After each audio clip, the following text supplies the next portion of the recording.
दोस्तों नमस्कार। Learning by AP sir YouTube channel में आपका स्वागत है। आज है 14 मई 2020 और आज के हम देखते हैं इम्पॉर्टेंट करेंट अफेयर्स। तो सबसे पहले जो न्यूज़ है वह जम्मू कश्मीर में 4G इंटरनेट सुविधा को रीस्टोर करने से संबंधित है।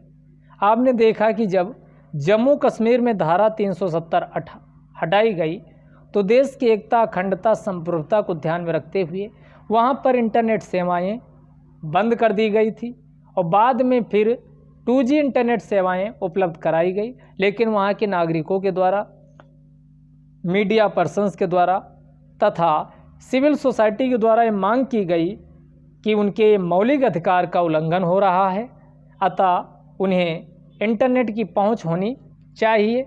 तो इसी के संबंध में सुप्रीम कोर्ट में याचिका दायर की जाती है।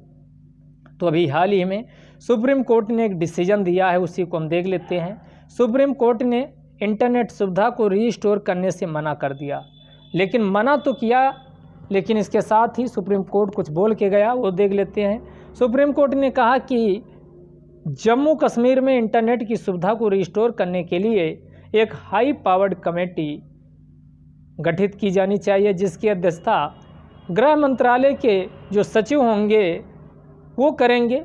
तो ये कहा कि सुप्रीम कोर्ट ने कहा कि हाई पावर्ड कमेटी होगी और जिसकी अध्यक्षता सुप्रीम कोर्ट के गृह मंत्रालय के मिनिस्ट्री ऑफ होम अफेयर्स की जो सचिव होंगे वो इसकी अध्यक्षता करेंगे। ये बात किसके द्वारा की गई? सुप्रीम कोर्ट के द्वारा ये बात कही गई। अगर हम इसके पहले सुप्रीम कोर्ट के दिए गए डिसीजन पे नज़र डालें तो इसके पहले जब सुप्रीम कोर्ट में इंटरनेट सेवा बंद की गई थी तो एक अनुराधा भसीन केस से आपका सुप्रीम कोर्ट पहुंचा था।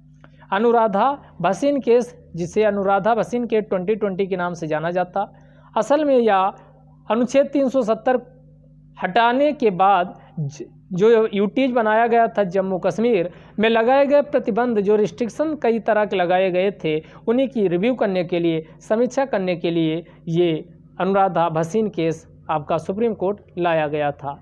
इसमें कहा क्या गया था? तो इसमें आपका जो हम इसको समझेंगे भी, अनुराधा भसीन केस में कहा गया कि इंटरनेट तक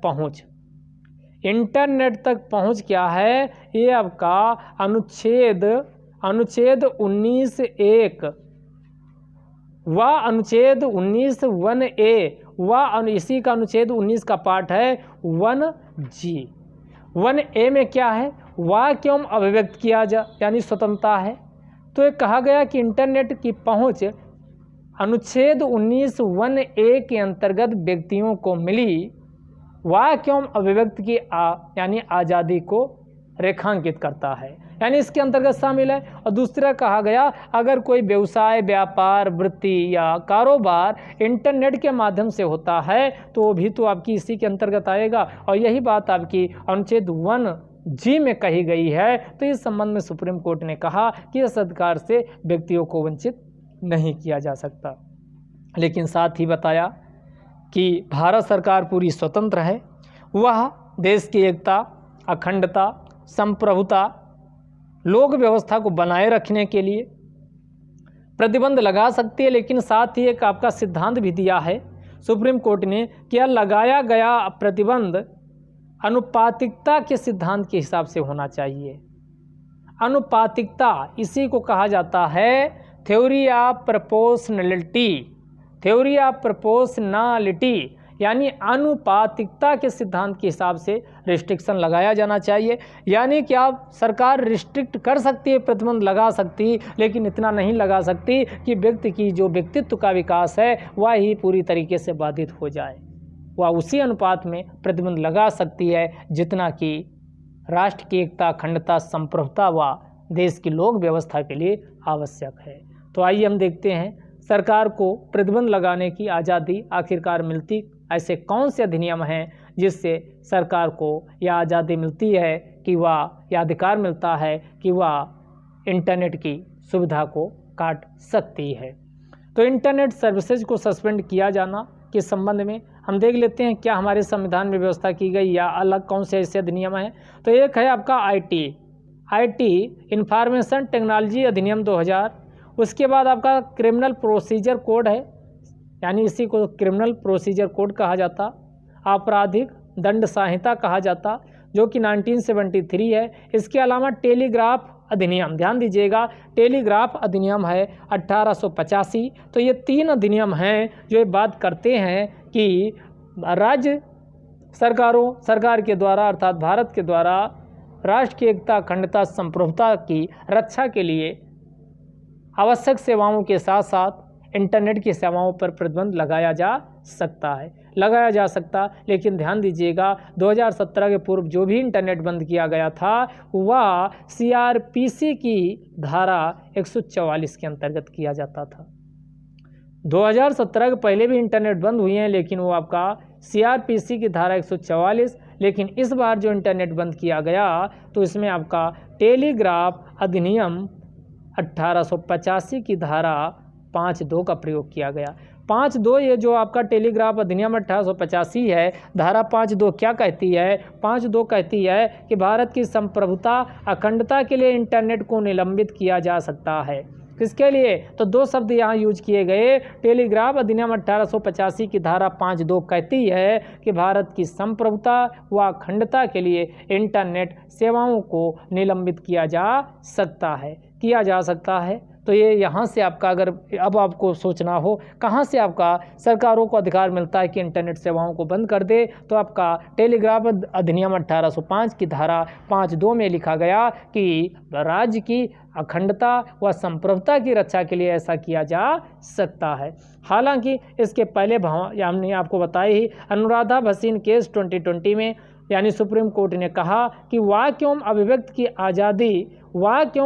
की आज़ादी और साथ ही कोई भी प्रोफेशन यानी पेशा अपनाए जाने की आज़ादी, जिसमें व्यापार, कारोबार, पेशा, ऑक्यूपेशन और बिजनेस, ट्रेड, ये सब शामिल है। अगर इसको इंटरनेट से किया जाता है, इंटरनेट माध्यम से आप अपने धर्म का प्रचार प्रसार आप अभिव्यक्त करना चाहते हो, अगला तो आपको पूरी आज़ादी है, आपको कुछ भी आप अपनी राय रख सकते हो इंटरनेट के माध्यम से, सोशल मीडिया के माध्यम से। तो आपका कहा गया कि इसमें वाक एवं अभिव्यक्ति की आज़ादी तथा कोई भी व्यापार, कारोबार तथा पेशा अपनाए जाने की स्वतंत्रता आपका इंटरनेट के माध्यम से अगर की जाती है तो अनुच्छेद 19(1)(a) जो पहले बताया वाक एवं अभिव्यक्ति की आज़ादी है, और अनुच्छेद आर्टिकल 19(1)(g) ये आपका कोई भी पेशा, व्यापार, कारोबार अपनाए जाने की आज़ादी देता है। तो ये आपकी आज़ादी मिली है, इसे किसी भी यानी सीमा में समाप्त नहीं किया जा सकता। लेकिन सुप्रीम कोर्ट ने यह भी कहा ये आज़ादी कोई निरपेक्ष एब्सोल्यूट नहीं है। अगर सरकार को लगता है देश के लिए खतरा पैदा होता है, संप्रभुता, एकता, अखंडता के लिए खतरा पैदा होता है, तो वह इस प्रकार की आज़ादी पर प्रतिबंध भी लगा सकता है। कौन लगा सकता? यानी आपका सरकार के द्वारा लगाया जा सकता प्रतिबंध। किंतु ध्यान रहे प्रतिबंध किस हिसाब से होना चाहिए? आनुपातिकता के सिद्धांत का पालन किया जाना चाहिए। जितनी ज़रूरत है उतने ही प्रतिबंध लगाए जाने चाहिए। तो अनुपातिकता के सिद्धांत के आधार पर रिस्ट्रिक्शन लगाया जा सकता है। अब हम समझ लेते हैं जम्मू कश्मीर की कुछ कहानी। तो जम्मू कश्मीर की अगर हम पीछे का इतिहास समझें तो जब भारत आज़ाद हो गया 15 अगस्त 1947, तो इसके 2 भाग बने थे। एक आपका जानते हो यानी एक संप्रभु राज्य आपका पाकिस्तान बना, और दूसरा अपना भारत यानी इंडिया बना। और तीसरी तरफ आपकी एक थी जब आपका भारत स्वतंत्रता अधिनियम या इसी को माउंटबेटन योजना कहा जाता, 1947 में माउंटबेटन उस समय गवर्नर होता है, वो यहाँ माउंटबेटन योजना लाता है। तो यहाँ पर नागरिकों के सामने 3 ऑप्शन रखे जाते हैं। अगर वो चाहें तो पाकिस्तान में शामिल हो सकते हैं। रियासतें थी उनके ऊपर भी यही कहा गया, जो यहाँ की बहुत सारी 565 पेंसिली यानी आपकी रियासतें थी, रियासतों के संदर्भ में कहा गया, पेंसिली स्टेट्स थे उनके संदर्भ में कहा गया, वो चाहे तो पाकिस्तान में शामिल रहें, चाहे तो इंडिया में शामिल हों, या फिर स्वतंत्र भी रह सकती हैं। तो उनमें से आप देखो 15 अगस्त उसमें आपके सरदार वल्लभ भाई पटेल व आपके कृष्ण मेनन साहब होंगे। मेनन का काफ़ी इसमें रोल, बीपी मेनन आपका काफ़ी रोल रहता है। तो इसमें बीपी मेनन के अथक प्रयासों से और सरदार वल्लभ भाई पटेल की सूझबूझ व इसी में कहा जाता कैरेट एंड स्टिक की नीति, यानी आप पहले गाजर दो, ना गाजर से माने तो स्टिक लेकर के उसको पिटाई कर दो। तो दोनों की नीतियां आपका अपनाई गई और सरदार वल्लभ भाई पटेल के द्वारा लगभग 565 रियासतों का भारत में विलय कर लिया जाता। लेकिन भारत की आज़ादी के समय 3 रियासतें नहीं मिली थी। उनमें से आपका एक थी आपकी जूनागढ़ और दूसरी थी आपकी हैदराबाद और तीसरी थी जानते ही हो जम्मू एंड कश्मीर। यहाँ के राजा हरि सिंह थे। हरि सिंह की इच्छा थी कि वो स्वतंत्र रहना चाहते हैं, इसलिए उन्होंने भारत में विलय पत्र पर हस्ताक्षर करने से मना कर दिया, भारत में मिलने से मना कर दिया। तो उसमें एक ही आपका ऑप्शन बचा था कि अब क्या किया जाए। तो असल में भारत 15 अगस्त 1947 को आज़ाद हुआ और यह समय आता है आपका 26 अक्टूबर 1947। 26 अक्टूबर 1947 को होता क्या है कि जो पाकिस्तान की आर्मी थी वहाँ की कबीलाई के रूप में क्या करती है, यानी भारत के जम्मू कश्मीर रीजन में आपकी घुसपैठ कर देती है। तो उसी के साथ फिर अब आपका हरि सिंह के सामने संकट पैदा होता है। अब हरि सिंह के पास कोई ऑप्शन नहीं है, एक ही ऑप्शन है कि अब भारत जो रक्षा मंत्री हैं उससे मदद मांगी जाए। तो आपका राजा हरि सिंह सहायता मांगते हैं भारत सरकार से और उस समय रक्षा मंत्री होते हैं सरदार वल्लभ भाई पटेल। अब वल्लभ भाई पटेल सोचते हैं कि इससे अच्छा आपका ऑप्शन नहीं है। तो सरदार वल्लभ भाई पटेल के द्वारा कहा जाता है कि हम आपको मदद पूरी उपलब्ध कराएंगे, लेकिन तभी जब आप विलय पत्र पर क्या करो, आपका साइन करो। अंततः ये विलय पत्र पर साइन करते हैं।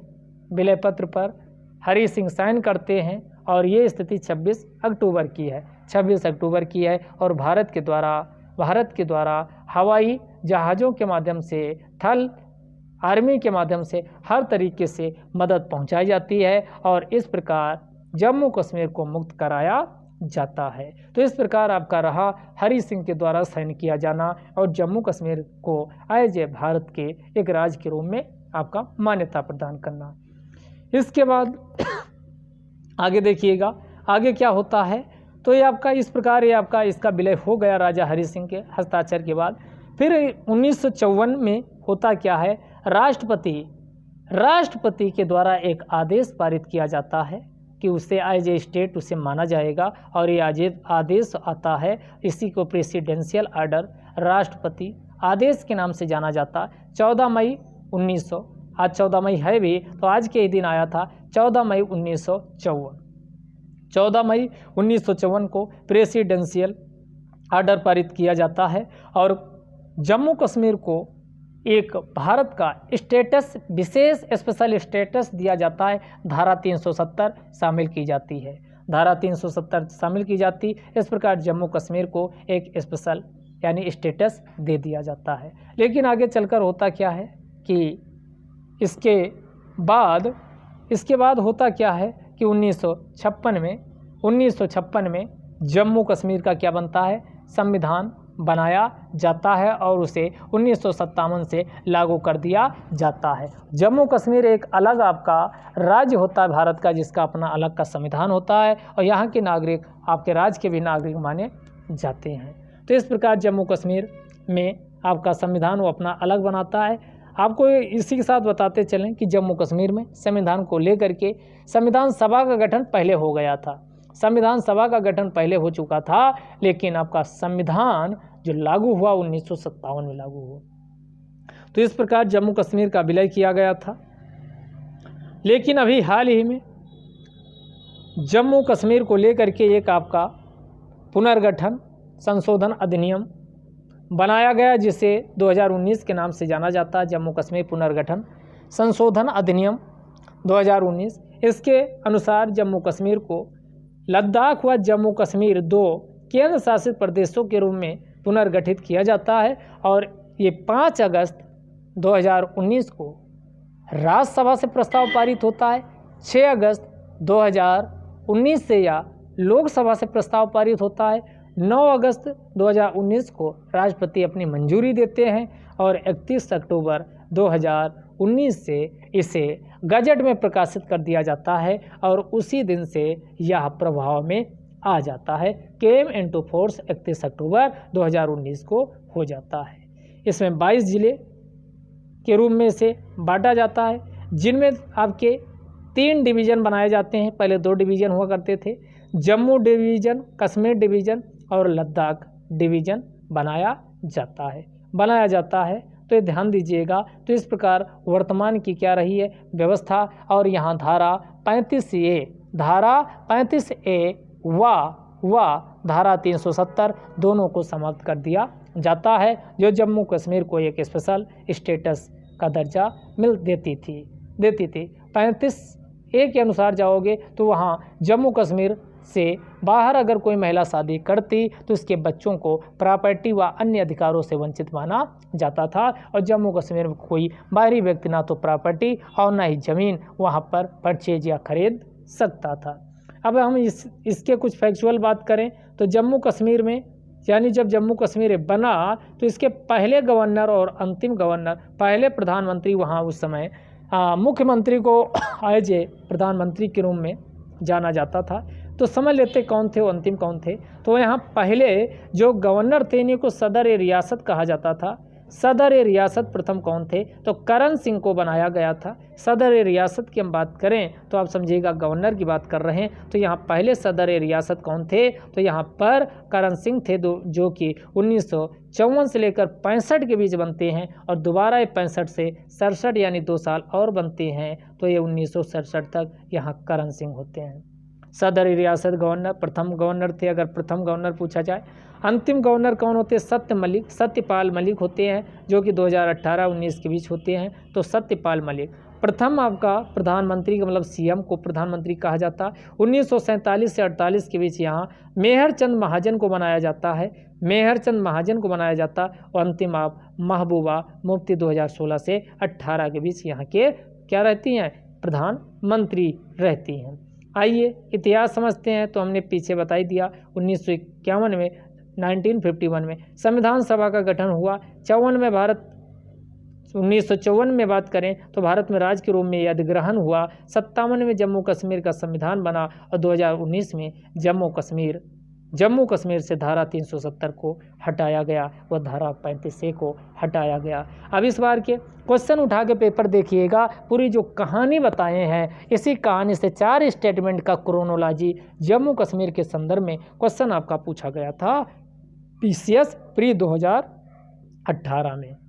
तो इस टाइप के भी क्वेश्चन जो न्यूज में रहते हैं बिल्कुल पता होता है, डिपेंड करता है कि आप उसको किस पॉइंट ऑफ व्यू से लेते हैं। तो क्वेश्चन भी हम डिस्कस करेंगे। क्वेश्चन क्या पूछा गया था आगे देखिएगा। यहाँ के हम प्रमुख दर्रे समझ लेते हैं।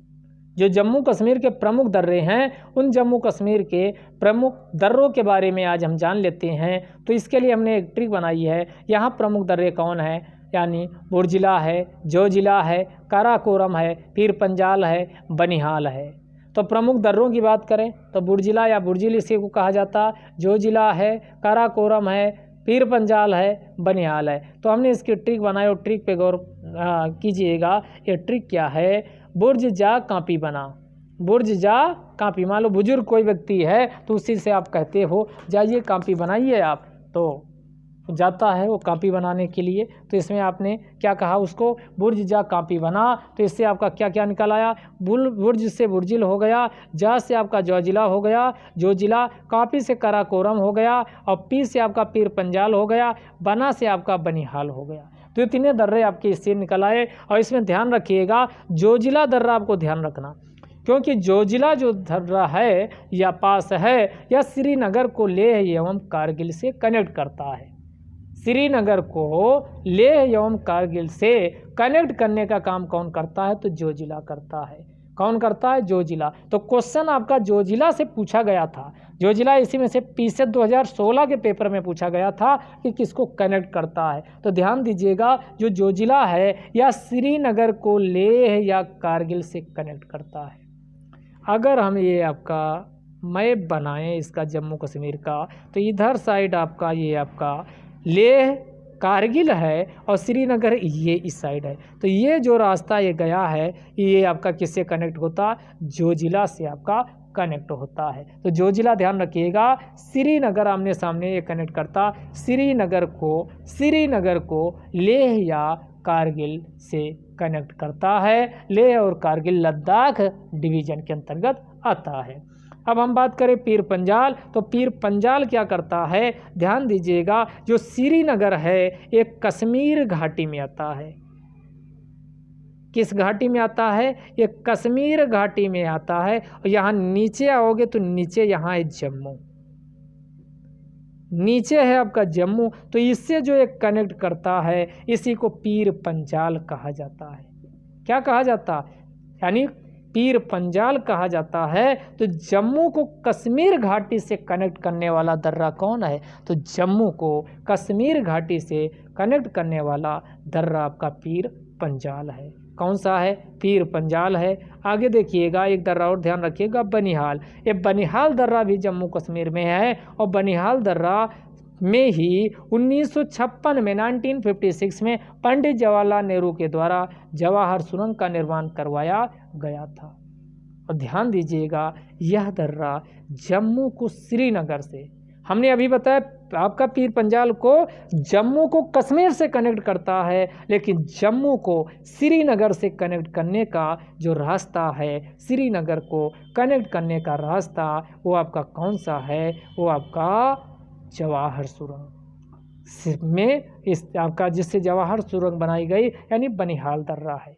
कौन सा है, बनिहाल दर्रा। तो आपके 3 दर्रे मेजर आपको ध्यान रखना, जहाँ से क्वेश्चन आपके अंदर से भी पूछे जा सकते हैं। अभी मैप में भी देखेंगे कौन दर्रा कौन है, तो जोजिला, पीर पंजाल और आपका बनिहाल। जोजिला क्या करता है, यानी आमने सामने बताए थे, यानी श्रीनगर ऊपर है, तो श्रीनगर को लेह कारगिल से कनेक्ट करने का काम जोजिला करता है। जोजिला करता है, यानी जोजिला में यहाँ जा रहा, तो आप ऐसे लॉजिक लगाइए, यहाँ जम्मू नहीं आएगा, इसमें जम्मू नहीं आएगा जोजिला वाले में, तो जम्मू नहीं आएगा तो श्रीनगर और आपका लेह व कारगिल आएगा। पीर पंजाल की बात करें तो या पीर पंजाल की बात करें तो पीर पंजाल किसको कनेक्ट करता है, तो यहाँ आपका जम्मू आएगा। तो जम्मू को कश्मीर घाटी से पीर पंजाल कनेक्ट करता है, जम्मू को कश्मीर घाटी से पीर पंजाल आपका कनेक्ट करता है। और जवाहर सुरंग बनिहाल में बनाई गई है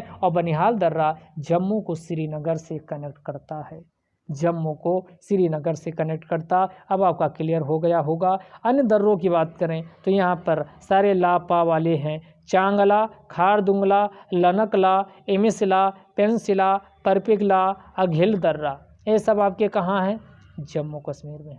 मेजर तो वही पूछे जाते, लेकिन इसको भी ध्यान रखिएगा, क्या पता कभी कभार पूछ लिया जाए। तो एक बार फिर से रिपीट करते हैं, चांगला, खारदुंगला, लनकला, इमिसला, पेंसिला, परपिकला, अघिल दर्रा, ये भी जम्मू कश्मीर में है। अब ये यहाँ मैप हमने जम्मू कश्मीर का देख लीजिए कौन दर्रा कहाँ है। तो सबसे पहले हम ये मानचित्र है किसका, जम्मू कश्मीर का मानचित्र है। तो जम्मू कश्मीर के मानचित्र में यहाँ देखिएगा, ये पीर पंजाल बताए नहीं, ये पीर पंजाल ये, और पीर पंजाल देखो ये यहाँ देखिएगा आपका ये 3 जोजिला दर्रा बताए, जोजिला के नीचे आए पीर पंजाल और पीर पंजाल के नीचे बनिहाल मिल जाएगा। 3 दर्रे जम्मू कश्मीर में आपको ये ध्यान आ रहे होंगे, आपको दिख रहे होंगे। तो ये आपका एक दर्रा ये बना हुआ है जहाँ ये घुमा रहे हैं, ये आपका दर्रा कौन सा है, तो ये वाला ध्यान दीजिएगा, ये दर्रा जोजिला है। और जोजिला के बाद ये आपका इधर वाला पीर पंजाल है और ये आपका बनिहाल है। तो आप सबसे ऊपर चलें तो आपका जोजिला मिलेगा, जोजिला के बाद पीर पंजाल और पीर पंजाल के नीचे उतरें तो बनिहाल मिलेगा, बनिहाल दर्रा, और बनिहाल के हिमाचल प्रदेश के दर्रे शुरू हो जाते, तो इनको भी हम देख लेते। तो आपका रोहतांग दर्रा फिर आ जाएगा, और रोहतांग दर्रा है, और रोहतांग दर्रा के ऊपर जाओगे तो आपका कौन मिल जाएगा, आपका यहाँ एक आपका दर्रा है। तो आपको केवल अभी ये ध्यान रखिए 3 दर्रे आपके ऊपर से, जोजिला, पीर पंजाल, बनिहाल। जोजिला हमने आपको बता ही दिया, जोजिला का मतलब आमने सामने वाले कौन, जोजिला का मतलब हमने कहा था जा वाला इसमें नहीं आएगा, तो यानी जम्मू इसका मतलब नहीं आएगा। तो ये आपका जो जोजिला ये दर्रा है, यहीं पर इधर पॉइंट एक कनेक्ट करता, यानी श्रीनगर को किससे कनेक्ट करता है, तो श्रीनगर को इधर लेह व कारगिल से कनेक्ट करता है। दूसरा हमने कहा पीर पंजाल जम्मू को कनेक्ट करता है कश्मीर घाटी से। जम्मू को कनेक्ट करता है कश्मीर घाटी से, और बनिहाल हमने कहा बनिहाल दर्रा ये किसको कनेक्ट करता, ये जम्मू को कनेक्ट करता है श्रीनगर। और यही बनिहाल दर्रे में क्या बनाया गया, जवाहर सुरंग का निर्माण 1956 में किसके द्वारा, पंडित जवाहरलाल नेहरू के द्वारा की गई थी। आगे देख लेते हैं अन्य जो दर्रों की बात करें, जो दर्रों की बात की है तो एक काराकोरम दर्रा है, काराकोरम दर्रा है। उसके बाद काराकोरम के बाद इधर आइए काराकोरम, अघिल दर्रा, अघिल दर्रा के बाद नीचे उतर के आइए तो आपका ये मिल जाएगा खार दुंगला, खार दुंगला के बाद आपका यानी केव हो गया। उसके बाद चांगला सी हो गया। उसके बाद आपका लनकला यल हो गया के। उसके बाद आपका केव सांगला यानी फिर केव हो गया केव सांगला, केव सांगला, और केव सांगला के बाद आपका जाराला, और जाराला के बाद आपका ये नीचे इमिसिला। तो ये आपका आर्डर ये बिल्कुल आपका इंडिया और चाइना के बॉर्डर पे हैं। अक्साई चीन इसी में आ जाता है, उसी के बीच हैं। तो आपका सबसे ऊपर चले कौन मिला, काराकोरम, फिर मिला यानी अघिल दर्रा, काराकोरम अघिल दर्रा एक साथ याद रखिएगा, काराकोरम अघिल दर्रा। अघिल के बाद नीचे उतर के आए तो आपके कौन मिले, खार दुंगला, खार दुंगला, और खार दुंगला के बाद आपका कौन मिला, आपका खार दुंगला। उसके बाद चांगला, और चांगला के बाद लनकला, लनकला यानी खार दुंगला के बाद आपका सी का मतलब आपका खार दुंगला, आपका खार दुंगला, चांगला, चांगला बाद लनकला, और लनकला के बाद आपका केपसांगला, और केपसांगला के बाद आपका जाराला, और जाराला के बाद आपका इमिसला। इतने दर्रे आपका कौन है, इधर साइड है।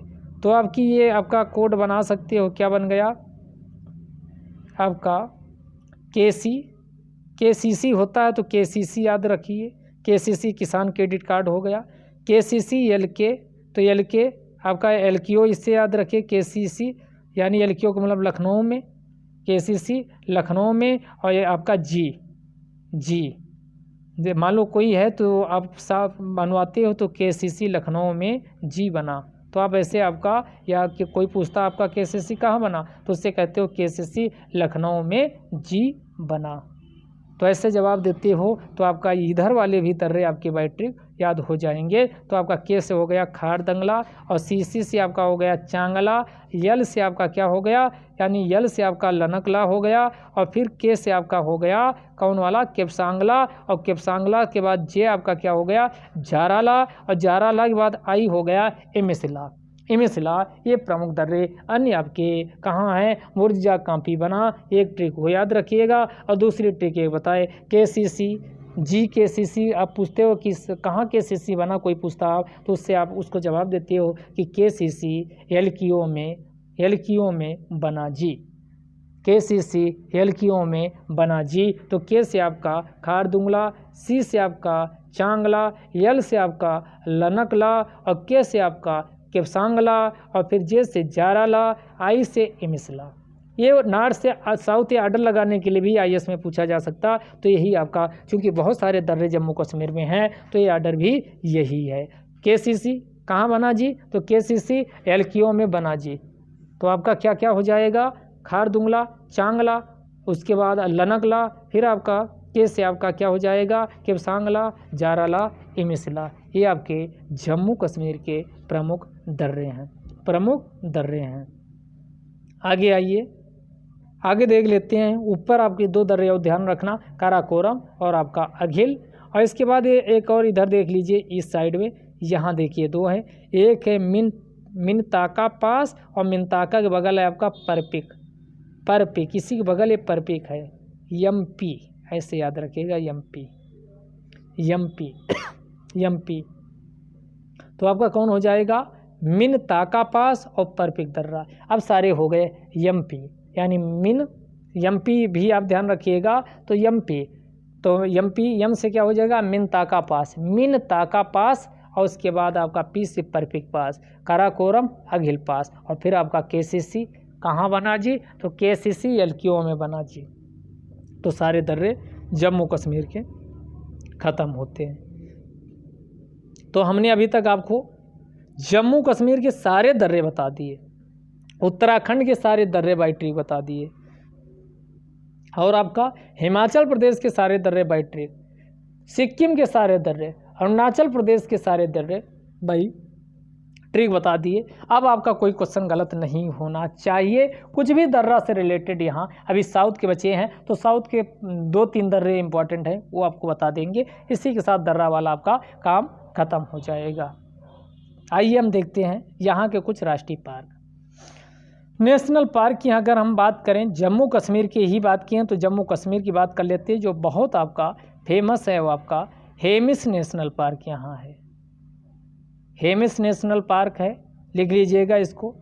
दूसरा आपका यहाँ का जो फेमस नेशनल पार्क है वो किश्तवाड़ है, किश्तवाड़ नेशनल पार्क, तो हेमिस किश्तवाड़। इसके बाद यहाँ एक और आपका फेमस है Salim Ali national park, Salim Ali national park, ये भी पूछा जाता है। तो हमने कौन कौन बताए तो आपको बिल्कुल क्लियर हो गया होगा। Salim Ali national park, Hemis national park, Kishtwar national park, ये जम्मू कश्मीर के प्रमुख नेशनल पार्क हैं, जम्मू कश्मीर के प्रमुख नेशनल पार्क हैं। और आपको बताते चले जम्मू कश्मीर में डल झील है और ये डल झील भारत की स्वच्छ पानी की सबसे लार्जेस्ट झील है, स्वच्छ पानी की सबसे लार्जेस्ट झील है। इसके अलावा आपके ऊलर झील है, डल झील, ऊलर झील, तो ये आप ध्यान दीजिएगा। ये आपका श्रीनगर आपका झेलम नदी के किनारे क्या है, बसा हुआ है। ये आपका जम्मू कश्मीर का मानचित्र देख लीजिए। ये आपका लद्दाख है, ये जम्मू कश्मीर है। तो जम्मू कश्मीर ये आपका चाइना के साथ बॉर्डर लगता है और इतना क्षेत्र आपका अक्साई चीन के अंतर्गत आता, जो कि चाइना ने 1962 के वार में कब्जा कर लिया था। इसके बाद आइए, ये अफ़गानिस्तान के साथ भी भारत का बॉर्डर टच करता, लेकिन ये आपका इतना हिसाब POK के अंतर्गत आपका है, पाकिस्तान ऑक्युपाइड कश्मीर, पाक अधिग्रहित कश्मीर कहलाता है। इसके बाद पाकिस्तान के साथ इसका बॉर्डर लंबा शेयर होता है, तो ये ध्यान दीजिएगा। इधर आपका नीचे हिमाचल प्रदेश और आपका ये पंजाब, हिमाचल प्रदेश हुआ, पंजाब के साथ भी इसका जम्मू कश्मीर का बॉर्डर शेयर होता है। आगे आइए, अभी हाल ही में GI टैग दिया गया। तो GI टैग उनको दिया जाता है जो किसी क्षेत्र विशेष में प्राकृतिक या मानव निर्मित रूप से कोई उत्पाद बनाया जाता है और उसकी कुछ विशेष क्वालिटी या उसकी विशेष प्रॉपर्टी होती है। तो GI टैग किसको प्रदान किया गया है, इसको ज्योग्राफिकल इंडिकेशन कहा जाता है। हजारीबाग जो कि झारखंड में है, वहाँ पर एक आपकी सोहराय खोवर पेंटिंग की जाती है। असल में पेंटिंग आपकी प्राकृतिक रंगों के आधार पर आदिवासी जनजाति महिलाओं के द्वारा इसकी पेंटिंग की जाती है। तो इसको क्या किया गया, अभी सोहराय खोवर पेंटिंग है, पूछा जा सकता है GI टैग प्रदान किया गया। ये कहाँ की है, ये हजारीबाग झारखंड की है। दूसरी पेंटिंग कौन है, पेंटिंग नहीं है, आपका रुमाल है आपका, जो कि तेलंगाना का है। कौन, तेलिया रुमाल। तो तेलिया रुमाल को भी GI टैग प्रदान किया गया है। तो तेलिया रुमाल कहाँ का है, ये आपका तेलंगाना का है। तो इसको भी वहाँ के लोगों के द्वारा हस्त निर्मित रूप से बनाया जाता है। तो इसमें 3 कलर आगे अभी आपको फिगर भी दिखाएंगे, यानी काला हो गया और आपका नीला हो गया, सफ़ेद, इतने कलर का इसमें प्रयोग किया जाता है। सॉरी, काला, लाल और सफ़ेद, काला, लाल और सफ़ेद कलर का प्रयोग करके बनाया जाता है। अगला जो करंट में था, FI आपके द्वारा, FIR आपके द्वारा, यानी फर्स्ट इन्फॉर्मेशन जो रिपोर्ट FIR होती है वो आपके द्वारा पहल कौन शुरू किया है, तो मध्य प्रदेश सरकार के द्वारा शुरू किया गया। इसमें होगा क्या, अगर कोई आपकी एग्रीव्ड पर्सन है या प्योरेड व्यक्ति है तो उसको FIR करने के लिए पुलिस स्टेशन नहीं जाना होगा, बल्कि पुलिस अधिकारी स्वयं उसके घर आकर के FIR दर्ज करेंगे। देखो कितनी आपकी अच्छी पहल है। और इसे पायलट प्रोजेक्ट के तौर पर 23 पुलिस मध्य प्रदेश के 23 पुलिस स्टेशनों पर इसे शुरू किया गया और इसमें ग्रामीण के साथ साथ शहरी क्षेत्र दोनों को शामिल किया गया है। इसमें जो आपकी ये रिपोर्टिंग होगी हेड कांस्टेबल के द्वारा किया जाएगा और इसके द्वारा फर्स्ट रिस्पांस व्हीकल का प्रयोग करते हुए जो कम गंभीर प्राकृतिक अपराध छोटे मोटे हैं उनका FIR तत्काल दर्ज कर लिया जाएगा। और यह जो FIR दर्ज होगी वो FIR किसके द्वारा, यानी ये कहाँ से आपका अधिकार प्राप्त हुआ, तो ये आपका सीआरपीसी 1973 की धारा है 154 के अंतर्गत ये प्रावधान है फर्स्ट यानी एफआईआर की, फर्स्ट इंफॉर्मेशन रिपोर्ट की।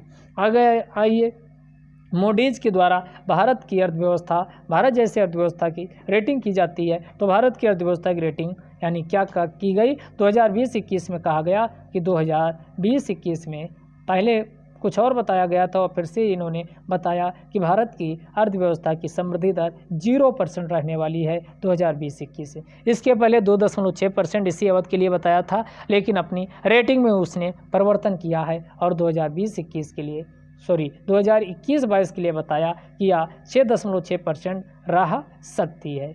ये आपका जो बताए थे, ये देख लो क्या है, इसमें रेड कलर, सफ़ेद कलर और ब्लैक कलर तीनों बताए थे। तेलिया रुमाल है ये, तेलिया रुमाल जिसको जीआई टैग दिया गया, ये कहाँ की है? तेलंगाना की है। तो यहाँ से क्वेश्चन पूछा जा सकता है। दूसरा ये देखो, पेंटिंग की गई है चित्रकारी दीवारों पे, आदिवासी जनजातियों के द्वारा स्थानिक पारंपरिक व अनुष्ठानिक रूप से इसकी क्या की जाती है, यानी 2 सीजन में होता है, एक त्यौहार का सीजन आता है, दूसरा फसल कटाई का। तो फसल की कटाई या बुआई और दूसरा त्यौहार या कोई अनुष्ठानिक धार्मिक कृत्य किया जाता है, तब आपका इस प्रकार की पेंटिंग की जाती है। इसमें स्थानीय रंगों का प्रयोग किया जाता है। ये हजारीबाग झारखंड की है। आगे आइए, मध्य प्रदेश की हमने बात की थी अभी कि वहाँ एफआईआर आपके द्वारा पहल शुरू की गई। तो मध्य प्रदेश के नेशनल पार्क या अन्य चीज़ों की हम पीछे डिस्कस कर चुके हैं। इस वीडियो में मध्य प्रदेश की हम प्रमुख जनजातियों की चर्चा करने वाले हैं, जो कि अभी नहीं हुआ था तो इसमें मध्य प्रदेश की अगर हम बात करें तो यहाँ मध्य प्रदेश भारत का सबसे अधिक जनजाति वाला राज्य है। अगर शेड्यूल्ड ट्राइब पूछा जाए सबसे अधिक जनजातियाँ कहाँ हैं, तो मध्य प्रदेश में है। तो इसी को क्या कहा जाता, जो जनजाति हैं इन्हीं को पार्टिकुलरली वल्नरेबल ट्राइब्स ग्रुप्स यानी पीवीटीजी के नाम से जाना जाता। पीवीटीजी से क्वेश्चन आपके आईएएस में पूछा जा चुका है। तो आप पिछले साल के 2017 का पेपर उठा के देखिएगा तो सीधे क्वेश्चन पूछा गया था, सीधे नहीं था, 2-3 स्टेटमेंट दिए गए थे। तो मध्य प्रदेश में टोटल कितनी नंबर में अगर पूछा जाए 46 आपकी क्या हैं, यानी जनजाति पाई जाती, जिनको पीवीटीजी के ग्रुप में रखा गया, पार्टिकुलरली वल्नरेबल ट्राइब्स ग्रुप, तो इसमें रखा गया। अब हम समझ लेते हैं कौन कौन सी जनजाति हैं, आगे समझिएगा। भील, गोंड, कोल, कोरकू, सहरिया, बैगा। सबसे ज़्यादा जो मध्य प्रदेश में जनजात पाई जाती है वो भील है। दूसरे नंबर पे कौन है? वो गोंड है। तो भील, गोंड, कोल, कोरकू, सहरिया, बैगा, केवल इतनी जनजात को मिला दो तो इतनी जनजात से ही 92.2% आपका 92.2% आपका कवर होता है। कौन? भील, गोंड, कोल, कोरकू, सहरिया, बैगा। आगे आइए, प्रधान जनजाति यहाँ पाई जाती, सौर जनजात पाई जाती, भरिया या भूमिया जनजात पाई जाती है। तो ये 3.2% की हिस्सेदारी करती है टोटल जनजातियों का। उसके बाद माझी जनजाति यहाँ पाई जाती, खेरवाड़ जनजाति यहाँ पाई जाती, मवासी जनजाति यहाँ पाई जाती, पनिका जनजाति पाई जाती जो कि 2.2% है। अब बचा लास्ट 2.4%। तो अन्य बहुत सारी जनजातियाँ, लगभग 32 जनजातियाँ अन्य हैं। 46 जनजातियों में से इनको हटा दीजिए तो 32 जनजातियाँ अन्य हैं जो 2.2% में आपका यहाँ पर शेयर हिस्सेदारी करती हैं, लेकिन उनको आपको याद नहीं रखना, ये जनजातियाँ आपको कम से कम पता होना चाहिए। अब कहोगे इतने नाम तो आप गिना दिए, वो याद कैसे रहेगा एग्जाम में? तो हमने कहा था उसकी टेंशन आपको नहीं लेना है, याद करवाना तो हमारा काम है। तो आइए हम ट्रिक इसकी क्या बनाए हैं। आप लोग सभी कोका कोला बहुत पीते हो, तो मोदी साहब ने अभी कहा है कि लोकल इज वोकल, तो लोकल सामान इस्तेमाल कीजिए। कोको कोला बैग में रख के मत चलिए, नहीं बह गया तो काम ख़त्म, ढक्कन वक्कन उसका खुल गया तो चौपट हो जाएगा। तो इसी से हमने क्या ट्रिक बनाई है कि आप बैग है और उसमें आपने कोको कोला रखा था और वो कहीं खुल गया तो आपका क्या हो गया, और आपका नाम सौरभ है, अपना नाम सौरभ रख लीजिए। तो हमने आपकी इसकी ट्रिक बनाई कि भीग कोको कोला से बैग, भीग कोको कोला से बैग, तो आपका बैग क्या हो गया, यानी भीग गया, गीला हो गया। तो हमने ट्रिक क्या बनाई, भीग कोको कोला से बैग पर सौरभ आपका नाम है, तो आप क्या हो, सौरभ निकला मझा खिला रही। यानी आपका प्लेयर, इसको मान लीजिए मझा का उसे बोलते हैं जो बहुत अच्छा आपका क्या हो, यानी कुशल हो, दक्ष हो। तो उसी को हमने क्या ट्रिक बनाई कि भीग कोको कोला से बैग पर सौरभ निकला मझा खिला रही।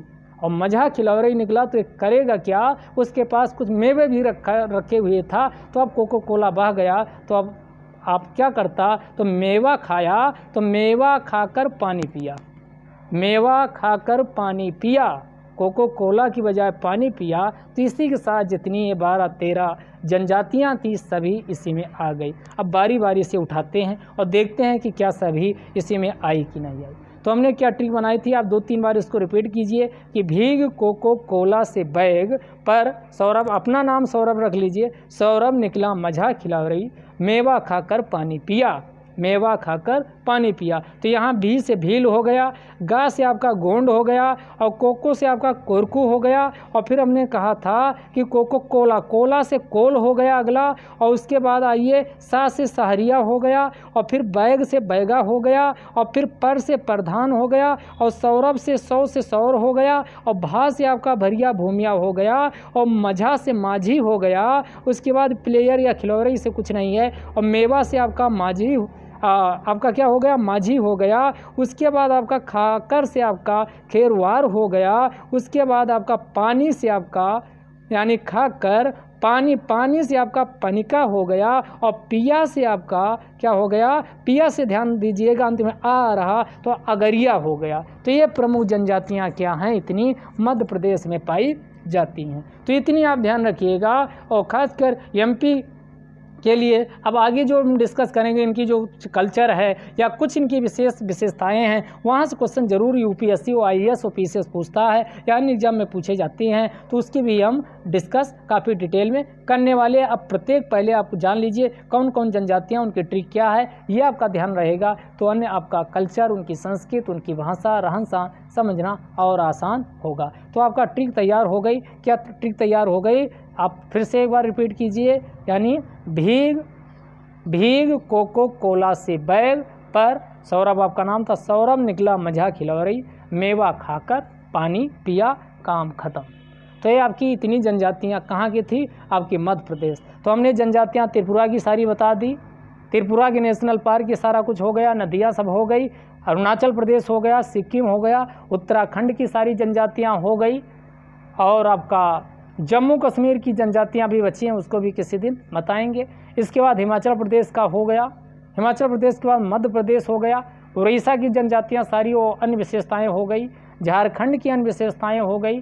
तो ये राज्य आपकी इधर हैं, जो मेजर हैं सारे आपके हो चुके हैं। आगे आइए देखते हैं गूगल क्लाउड के नए जो आपके प्रेसिडेंट बनाए गए, वाइस प्रेसिडेंट बने हैं, अनिल भंसाली को बनाया गया। तो ध्यान रखिएगा, ये गूगल क्लाउड के अगले जो नए वाइस प्रेसिडेंट होंगे, ये प्रेसिडेंट ने वाइस प्रेसिडेंट अनिल भंसाली को बनाया गया। अगला जो इम्पोर्टेंट है आपका पैरालंपिक, जो पैरा ओलंपिक होता है कमेटी, इसके चेयरमैन जो बनाई गई थी दीपा मलिक। दीपा मलिक ने अपने आप को रिटायरमेंट की घोषणा कर दी है, और ये दीपा मलिक पहली महिला व्यक्ति हैं जिन्होंने पैरा ओलंपिक्स जो अभी हुए थे ग्रीष्मकालीन 2016 वाले, ये पहली महिला हैं जिन्होंने क्या जीता था, सिल्वर मेडल जीता था। तो ये आपका यानी रजत मेडल जीतने वाली पहली भारतीय महिला बनी थी।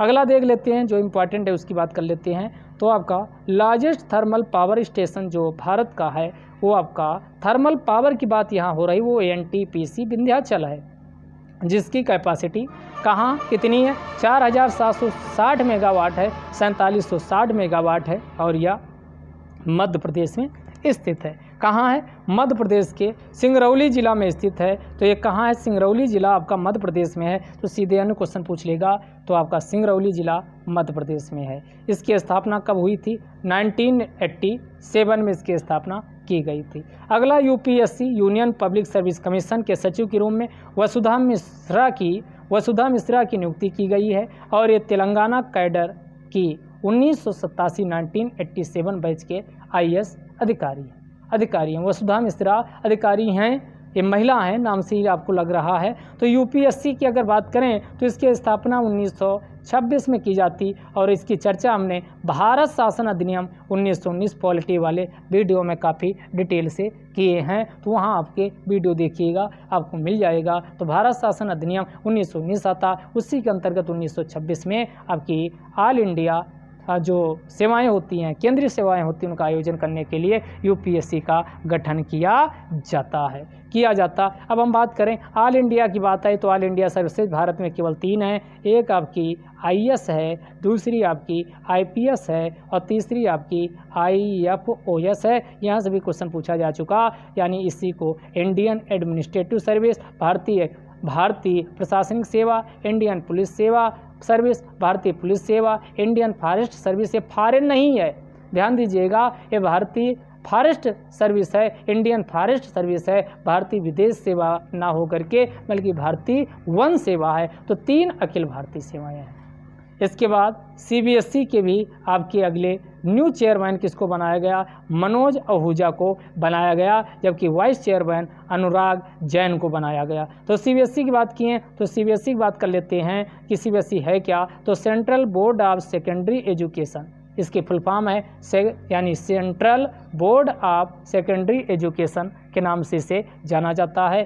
तो CBSE फुल फॉर्म हो गई central board of secondary education. इसकी स्थापना की बात करें तो इसकी स्थापना 3 नवंबर 1962 में नई दिल्ली में की गई थी। यह मानव संसाधन विकास मंत्रालय के अंतर्गत स्थापित किया है। अगला आपने देखा अभी 12 मई 2020 को मोदी साहब ने एक अगला अभियान शुरू किया, भारतीय अर्थव्यवस्था को पुनर्बहाल करने के लिए, व पटरी पर लाने के लिए तथा देश में कोविड-19 के प्रचंड प्रकोप हुआ चपेट से भारतीय अर्थव्यवस्था को बचाने के लिए आत्मनिर्भर अभियान शुरू किया। इसके अंतर्गत इन्होंने 20 लाख करोड़ रुपए का पैकेज की घोषणा की है, जो कि कुल GDP का कितने % है? 10% है। और इसके साथ ही 5 बिंदुओं को हाईलाइट किया जिस पे ध्यान देने की आवश्यकता है। 5 पॉइंट कौन है? अर्थव्यवस्था।